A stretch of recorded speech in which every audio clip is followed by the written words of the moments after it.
A adoração à ciência. Bom, hoje em dia na TV, nas mídias sociais, estamos vendo muito as pessoas falando: vamos seguir a ciência, eu confio na ciência, se a ciência diz, eu concordo. Então, estamos vendo uma espécie de adoração à ciência. A questão toda é que as pessoas devem se lembrar que a ciência vive de mudança, né? Eu lembro que há alguns anos eu vi alguém falando de um artigo que dizia que todos os artigos científicos, metade dos artigos científicos eram refutados em menos de 6 meses. Ou seja, metade das teses, dos artigos científicos que saíram, em menos de 6 meses eram refutados. Ou seja, metade das pesquisas ali, depois de 6 meses já vinha um outro argumento dizendo que não era bem aquilo, que era diferente.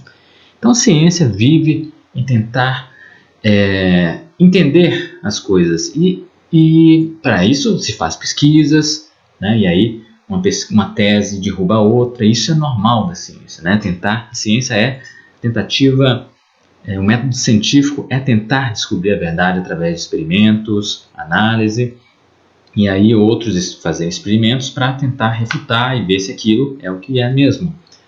Mas devemos lembrar que sempre há mudanças. O que era verdade 10 anos atrás não é hoje. Na verdade, nem o que era 3 meses atrás é verdade hoje. A ciência vive em constante mudança, né? Porque vem uma nova teoria que derruba a anterior.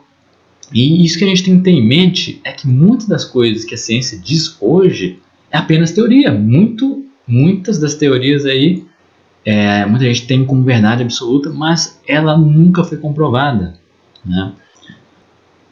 Por exemplo, existe na psicologia a questão das teorias de inteligência. Existe a teoria das inteligências múltiplas, onde a pessoa talvez ela tenha inteligência para uma coisa, mas talvez para outra não. Por exemplo, uma pessoa que tem muita inteligência para música, tem aptidão natural para música, aprende fácil, mas tem dificuldade com matemática ou linguagem, por exemplo.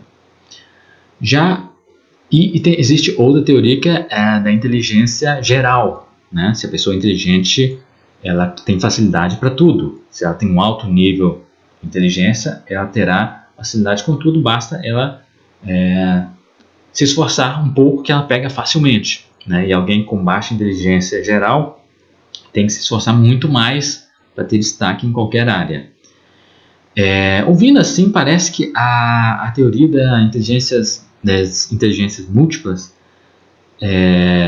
porque ela é bem mais simpática, né? A gente pensar que, poxa, talvez eu não sou bom nisso aqui, né? Não tenho aptidão para isso, mas eu tenho para outras, né? Essa é bem mais simpática e muita gente tem ela como uma verdadeira, mas cientificamente uma não desbancou a outra.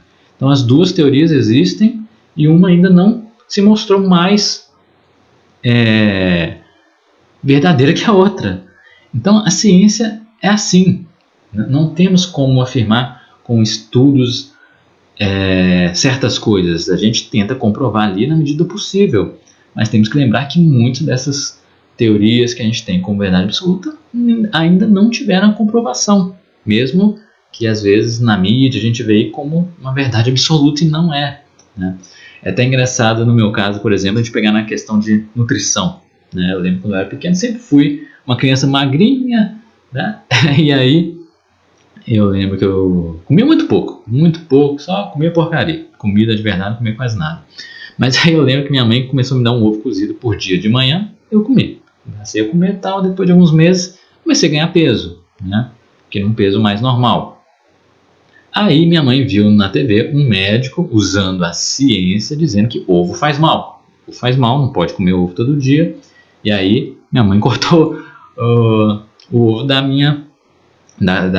meu café da manhã. Então parei de comer o ovo e aí voltei a ficar magro de novo. E aí anos depois, a ciência volta a dizer que o ovo faz bem. Então esse é um exemplo de como a ciência muda e de como não é uma coisa, a ciência não é uma entidade que diz isso ou aquilo. A ciência é feita por seres humanos, há homens por trás da ciência que fazem as pesquisas. E temos que lembrar que muita coisa há interesse, né? Igual eu falei do caso das inteligências. Tem essas duas teorias, mas por que se divulga mais uma do que a outra? Há um interesse nisso, né? Igual eu vi o pesquisador que fez o mapeamento do genoma humano. Ele fez o mapeamento do genoma humano e depois que ele terminou toda a pesquisa, né, teve todos os resultados, depois ele falou que ele é um criacionista, né, que ele crê em Deus, ele é um criacionista. E ele disse que só revelou isso depois que a pesquisa terminou, porque ele disse que provavelmente se soubessem disso antes, teriam tirado ele da pesquisa.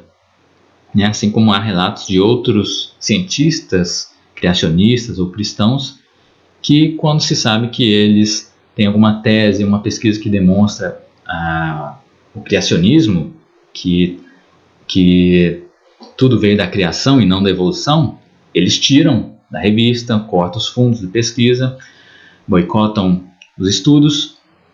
Então, assim, temos que entender que há interesses por trás da ciência, temos que ter consciência disso e entender que a ciência não é uma entidade que diz isso. Ela tem ali um método científico, existem cientistas sérios que querem descobrir a verdade, fazem pesquisas sérias, com certeza, mas também temos que entender que há interesses, questões políticas, questões financeiras, muita coisa por trás, né? Isso que temos que ter consciência. Então, é muito perigoso alguém, né, principalmente se for um cristão, começar, se a ciência diz isso, eu acredito, né? Então, temos que lembrar aí que a ciência muda, há pessoas por trás, né? Mas agora eu vou dizer o que não muda. Deus não muda. Os princípios de Deus não mudam. Né? O próprio Senhor Jesus disse que os céus e a terra passarão, mas a minha palavra não passará. Então, no que a gente vai crer? Na ciência ou em Deus? Vamos crer na ciência, que é algo do homem, que é falho, ou em Jesus Cristo, aquele que morreu na cruz para pagar nossos pecados e todo que nele crê tem a vida eterna? Em quem vamos crer?